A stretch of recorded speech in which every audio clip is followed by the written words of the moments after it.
Hello, hello, Week to Warrior. So I was taking a break from doing some other managerial aspects in my business and a little harder. I'm gonna relax now. We'll watch some cool video on is it possible to gain muscle on a carnivore diet? Well, it is because I've done it, but let's see what they're talking about. All right, one of the things I've heard a number of people say is that you cannot This is build. Shawn Baker, by the way, power lifter, athlete, doctor, longtime carnivore and carnivore advocate, awesome guy. He's one of the people that turned me on to carnivore online. My uncle turned me on to carnivore in person. Muscle without carbohydrates, or carbohydrates are the optimal way to build muscle. And I think there's some caveats to that. Now, I've been on this carnivore diet now. This is my 8th year, and when I started, I was around 245. I'm now I had about to go off carnivore because of gut issues, but I believe I gave this to myself by consuming energy drinks, specifically Monsters, because there's a whole bunch of reasons for that I go into other videos, but I don't think it was carnivore. So I had to cycle off, but I do think there are benefits to cycling off. So I'm really curious how he's doing on that long-term train.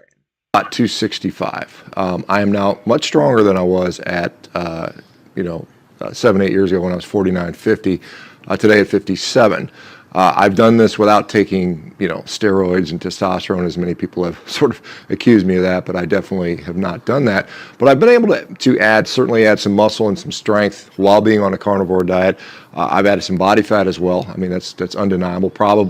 I would say probably in those 8 years, I've managed to put on about 10 pounds of muscle, which may not seem like that much. It's a little more than a pound a Big year, but dude, at big my dude. age, it's actually reasonably well. I've been lifting weights for 45 years now, so it's not like these aren't newbie gains that you might obtain. Newbie gains are awesome. I just don't understand why people who don't lift weights don't just start lifting weights just for the pure joy and beauty of newbie gains.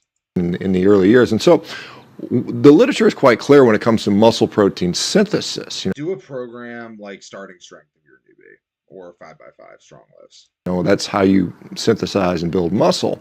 That carbohydrates do not provide any additional muscle protein synthesis as stimulated by insulin. And because people talk about you need carbs to stimulate insulin, well, it's well known that protein alone gives you as much stimulus for insulin that you need, and adding carbohydrates does not add to that in any way, shape, or form.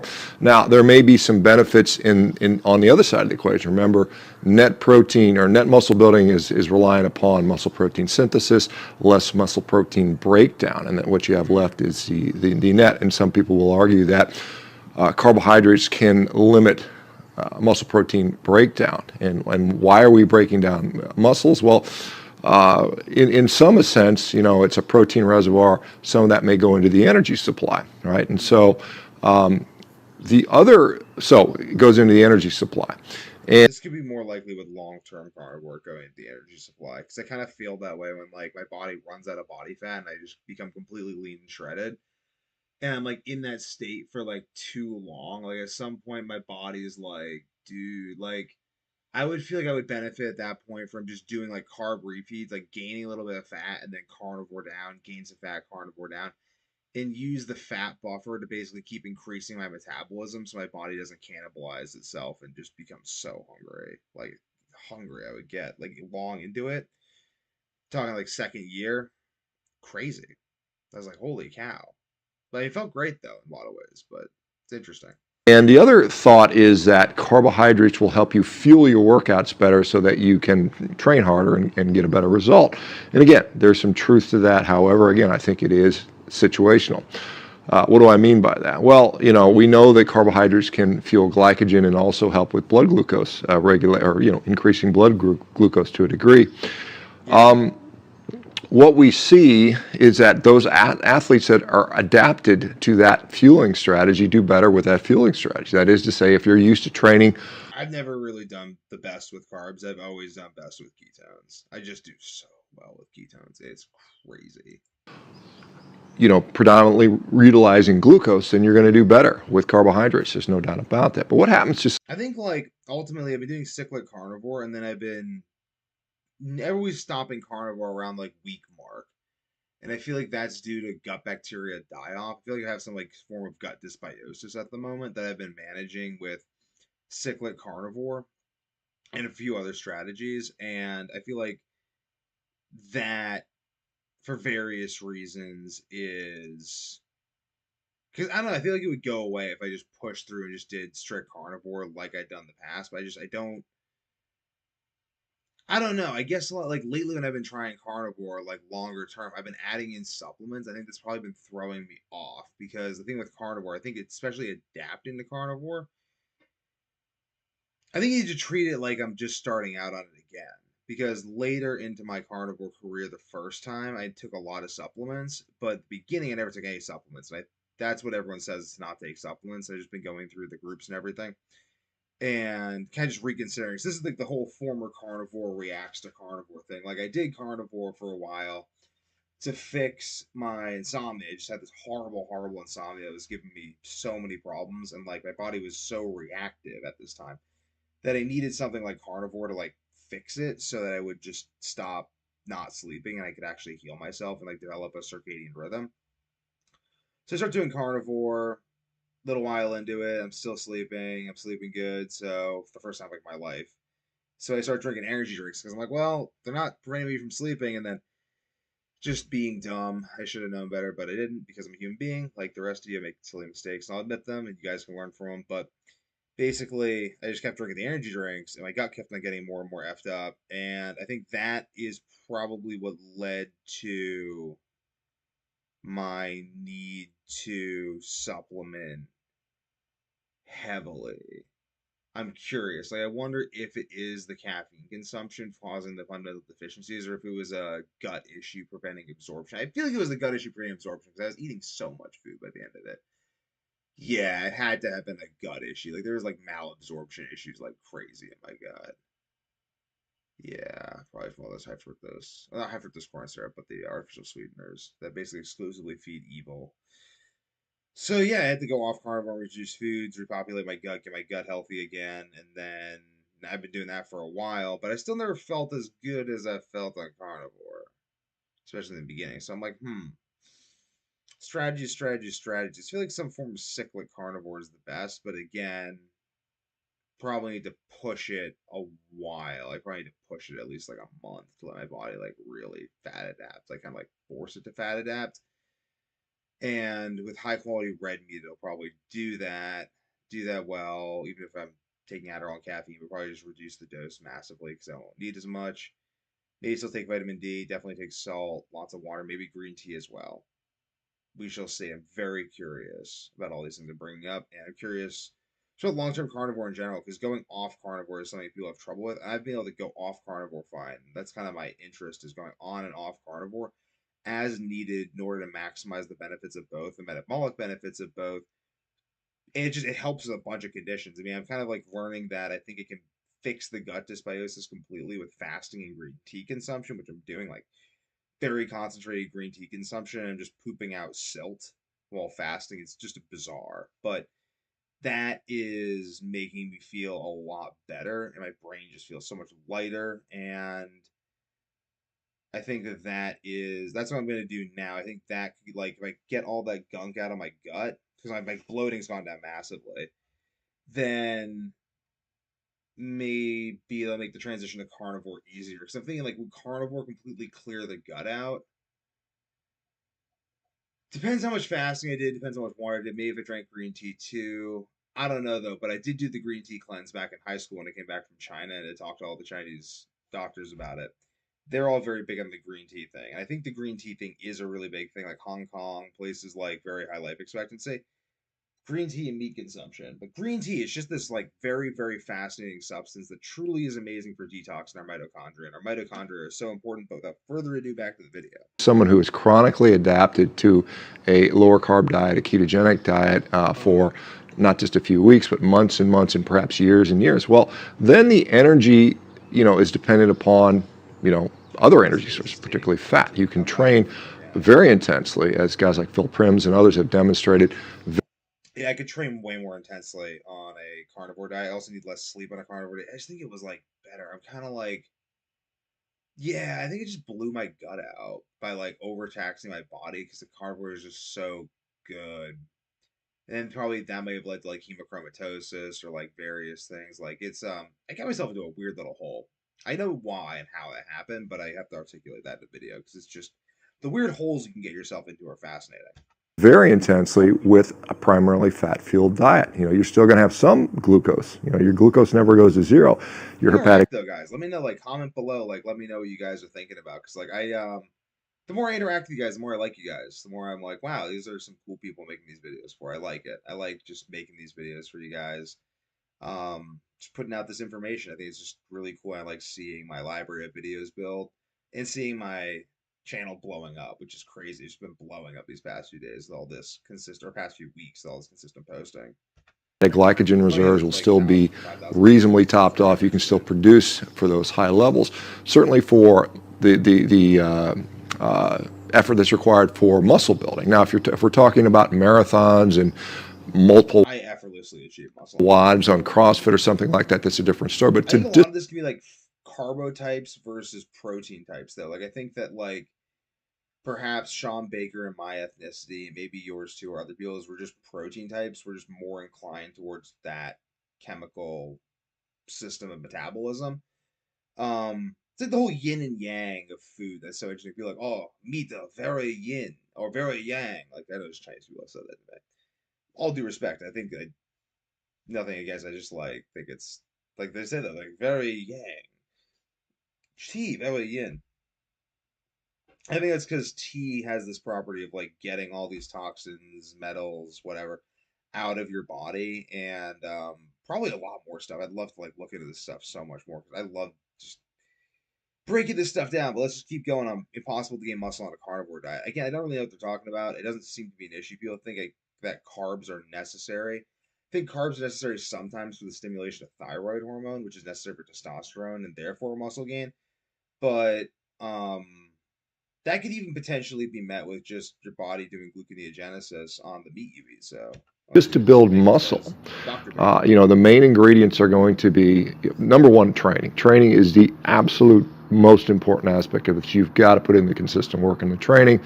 Diet The too. other thing beyond that is you've got to have I gain muscle in my sleep on carnivore, not training. And if I'm training a lot, not on carnivore, or not eating enough meat, not sleeping, I don't gain muscle. So, nah, I disagree. adequate protein, and then beyond that is adequate energy supply. And so if you're breaking down muscle, we talk about muscle protein synthesis versus muscle protein breakdown. If you're breaking down some of that muscle and some of that goes into the energy supply to produce, say, glucose. We have gluconeogenic amino acids. We also have some ketogenic amino acids. But if you're breaking it down and carbohydrates inhibit that a little because you have plenty of energy, well, what happens if you're used to using ketones for energy? And then you supply plenty of ketones and free fatty acids. I feel so good alternating between energy sources. I feel so alive. And I wonder, like, I hope Dr. Baker isn't deceiving us, but a lot of people who stay long term on these low carb, zero carb diets end up having hormone problems. And it's just fat is so biologically useful that I could see how that wouldn't be the case. It's kind of the point of fat as a compound, but like, I don't know. Got to be consuming some high quality meat. I don't know. I really don't know. Like the longest term, maybe I'll like see how long I can do carnivore again. See if I can do carnivore and green tea. Like, what other factors are necessary? Go visit soon some tribes. I'd love to go visit the tribes, talk to people, talk to like traditional societies, people who are like actual long term 1,000 year, multi-thousand-year meat eaters, the Mongols. Then you're going to have less breakdown as well. At least that's theoretical, I would suppose. But practically, I've been able to put on muscle. I know a lot of people have been able to put on muscle. Now, again, we see a lot of people pointing to guys who are taking steroids. I did diminish in my muscle building capacity the longer I was on carnivore for, and I feel like this is nitrogen balance, nitrogen tolerance that Vince Gironda talks about. And again, Vince Gironda cycles diet. I think cycling diet's just the way. Like I think that dogmatically just sticking to a diet, like diets are really useful tools, but it's just a tool. Like don't just stick to the tool. Because you're not always eating meat. Like Dr. Baker also fasts and he also like eats other stuff sometimes. But I like how he focuses on carnivore. I'd love to speak to him sometime. I'd love to like delve more into his mind and probably watch more of his videos, see more of how he thinks currently, because I haven't been following him currently. that's a completely different it's a completely different conversation here. I don't take steroids. I'm carrying around 270 pounds of mass right now, 265, 270 depending on when I last eat. That is a lot of muscle mass for particularly someone who's not on drugs. It speaks to So those people that are out there pointing to, bodybuilder X, Y, or Z, almost all of them are on drugs, and so that's a completely different story. I speculate if I got on drugs, I'd be a lot bigger than I am now. I have no desire to do that. 270 is plenty. It's plenty big, believe me, and I will probably. the lying is so hurtful, like Liver King, all these people. I don't think Dr. Baker's lying. I know Paul Saladino is not. Paul Saladino is so close to Liver King, though. It's interesting. Paul Saladino, Liver King. I don't know. I'm not on roids, guys. I'll tell you what I'm on. Um, I'm not on roids. I don't like the deception. I think it's harmful because, again, I don't want to call out Dave Asprey, but like Bulletproof Diet, like I read the whole Bulletproof Diet and I did everything in the Bulletproof Diet. And I feel like in some sense, Mr. Asprey would have recognized that, like, if he had to rely on the Bulletproof Diet for his hormone production, he would have realized it was insufficient. But he didn't say that he doesn't even rely on it for his hormone production within the diet. He actually says it in the book that it's just a great diet for hormone production. And like, I didn't find it to be, and I don't know. Like, that could just be me, and like, I'm not blaming Mr. Asprey because he also was a lot of my introduction into the like this biohacking world. Not that I definitely would have gotten into it anyway, but like, the guy's amazing. The guy's just so amazing. But like, just blind spots. We all got blind spots, and like, he says he's on TRT. I mean, he's very open about it. He's not hiding that he's on TRT, but he didn't say it in the book. And he just said he's on TRT since he was 25, and like his hormonal advice to me doesn't mean that much then, simply because I've taken it, it didn't work. I just mean that with all due respect. If you see this, Dave, Mr. Asprey, all due respect to you. I am so honored what you did in this space. Put a disclaimer in your book, Bulletproof Diet. Just put a disclaimer in there. I think people should just throw disclaimers in there what drugs they're on. I'll throw one in my book and be like, this is what I think the effect of the drug is. This is how it affects blah blah blah blah. But just so you know, I am taking this, so your mileage may vary. I think that's fair. Full disclosure. Once I achieve the rowing goals I'm trying to achieve, I will probably, probably lean back down into the 250s. I would imagine, hopefully retaining, Wonder if you at least a did some decent Dr. amount of the muscle Baker. that That would be I've managed to gain over fascinating. the last several years. I feel like he would like guillotines, straight ankles, and triangles. I can see that. Or like Darce game. I can see like a really heavy like Darce game, maybe the longer arms. All right, guys. So, yes, you can gain muscle on I a would carnivore love diet. to wrestle you, Dr. Baker. You're a strong man, a terrifying athlete. I don't know how good you are at combat sports. I would never dare to hurt you. That would be horrible if you were to be injured at my hands. I would be truly devastated. Um, but I would love to wrestle you though, because it's just brutal trying to wrestle big, strong dudes like you. And I'd love to. And then you can show me some lifting stuff. I show you some grappling stuff, and work on those darces. You got to eat though. I mean, you got to push yourself at the table. You got to push yourself in the gym. You might have to eat more than you want to eat, and that is, again, one of the benefits of carbohydrates is it's easier to consume more calories with carbohydrates. There's no doubt about it. In some ways, yeah. That's why a lot of athletes choose it because they can just eat more. They can get into a caloric surplus a little easier. Like I'd mentioned, if you are adapted to training with glucose and carbohydrates, then yes, it's going to benefit you in that way. But again, if you're chronically adapted to I utilizing. can't even believe how stupid I was when I was reintroducing. And that's stupid I was when I was reintroducing foods from carnivore. They should just started with just raw milk, just on raw milk, and reintroduce fruits and stuff. But I'm like, no, I'm gonna eat gluten-containing mac and cheese with silicone dioxide and whatever else. Silicone dioxide's not that bad, but like whatever else is in there, and I'm just like, oh, gluten. Gluten doesn't do well for me. Gluten probably messed up my dysbiosis worse at that point, which made I got in such a hole. And like now I'm kind of come back and I'm like, carnivore again, but like these dietary things, man. Like I love carnivore, but like I was assessing it. I'm like, did carnivore do this, or what did this to me? Like what created this problem? And I feel like there's a lot of other stuff I did. It wasn't carnivore because like I've looked at the evidence. It's not carnivore. So the artificial sweeteners and the energy drinks that I was consuming on carnivore, and then the silly ways that I tried to reintroduce foods off of carnivore, and the stress I was under too. It was a very stressful period of my life.